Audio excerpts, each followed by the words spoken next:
চুলায় যদি এত সুন্দর করে বিস্কিট বানিয়ে নেওয়া যায়, তাহলে কেন বাইরের অস্বাস্থ্যকর বিস্কিট পরিবারের সদস্যদের খাওয়াচ্ছেন? একদম সহজভাবে নো ফেইল রেসিপিতে আপনাদের দেখিয়ে দিব কিভাবে বিস্কিটটা বানিয়ে নিতে পারেন। প্রথমে আমি নিয়ে নিয়েছি হচ্ছে ময়দা। তারপর এখানে অ্যাড করে দিচ্ছি বেকিং পাউডার। তারপরে এটাকে খুব ভালো করে চালনির সাহায্যে আমি চেলে নিয়েছি। চেলে নেওয়াটা খুব বেশি ইম্পর্টেন্ট, এটা কোনোভাবেই স্কিপ করবেন না। তারপরে আমি এখানে দিয়ে দিয়েছি গুঁড়ো দুধ। গুঁড়ো দুধটা কিন্তু দিতেই হবে। এটা না দিলে মানে বেকারির মতো যে একটা সুন্দর ঘ্রাণ বা টেস্ট সেটা কিন্তু আসবে না। তারপরে এখানে আমি চিনি গুঁড়া করে দিয়ে দিয়েছি হচ্ছে 1/2 কাপ পরিমাণে। আপনারা যদি মিষ্টিটা কম খান বা বেশি খান তাহলে একটু কমিয়ে বাড়িয়ে নিতে পারেন, কোনো সমস্যা নাই। তারপরে এখানে আমি দিয়ে দিয়েছি হচ্ছে পরিমাণ মতো হালকা একটু লবণ।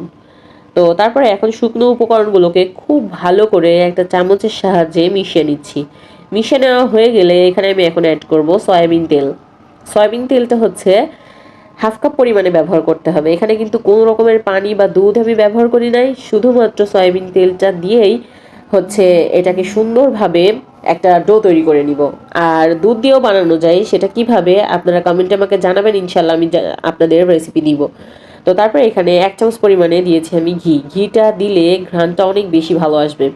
তো তারপরে যে হাত দিয়ে একটু চেপে চেপে সুন্দর করে একটা ডো আমি তৈরি করে নিচ্ছি। আর এই ডোটা কিন্তু একটা শক্ত টাইট ডো হবে। তো তারপরে এখানে এই যেই তেলটা আমি নিয়েছিলাম সেই তেলের নিচে কিছুটা তেল লেগে আছে, সেটাতেই আমি একটা ব্রাশের সাহায্যে নিয়ে এখন যে পাত্রটায় আমি বিস্কিটগুলো রাখবো সেই পাত্রে একটু ব্রাশ করে নিয়েছি। এখন আপনাদের পছন্দ অনুযায়ী যে কোনো রকমের গোল, লম্বা, চারকোনা যে কোনো সাইজ দিয়ে আপনারা এই বিস্কিটটাকে বানিয়ে নেবেন। সরি, আমি একটু হলেই মিষ্টি বলে ফেলেছিলাম। অবশ্য মিষ্টি বানাতে গেলে যেরকম একটা ডো হয় সেরকমই হয়েছে। যাই হোক, এখন হচ্ছে ভালো করে এই যে আমি 2 রকম করে বানাবো, লম্বাটে বা গোল 2 শেপে, এই যে আমি সবগুলো সাইজ দিয়ে বানিয়ে নিয়েছি। আপনারা আপনাদের পছন্দ মতো বানিয়ে নেবেন। আর এখন করতে হবে কি, এখন হচ্ছে একটা ডিমের শুধু কুসুমটা নিয়েছি।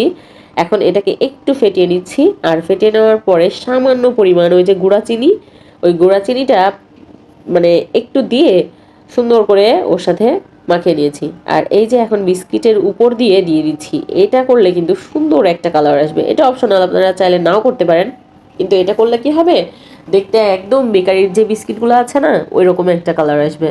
আর এখানে আমি একটু বাদাম কুচি করে দিয়ে দিয়েছি। এখন চুলাতে হচ্ছে একটা কড়াই বসিয়ে আমি প্রিহিট করে রেখেছিলাম 10 মিনিটের মতো। আর এখন একটা স্ট্যান্ড বসিয়ে তারপরে হচ্ছে দিয়ে দিচ্ছি সেই বিস্কিটের থালাটা। আর এখন যে এই যে ঢাকনা দিয়ে ঢেকেছি, এটা যে ছিদ্র আছে, আমি একটা লবঙ্গ দিয়ে ছিদ্রটা বন্ধ করে দিয়েছি।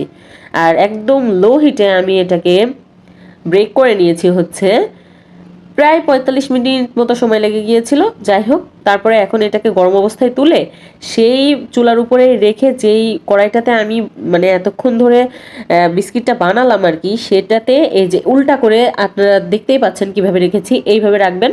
তাহলে যতক্ষণ না ঠান্ডা হয় এইভাবে রেখে দিবেন। তারপরে দেখবেন উপর দিয়ে সুন্দর একটা কালার চলে এসেছে। এটা কিন্তু আমি ছাড়া আপনাদের হয়তো কেউ বলবে না।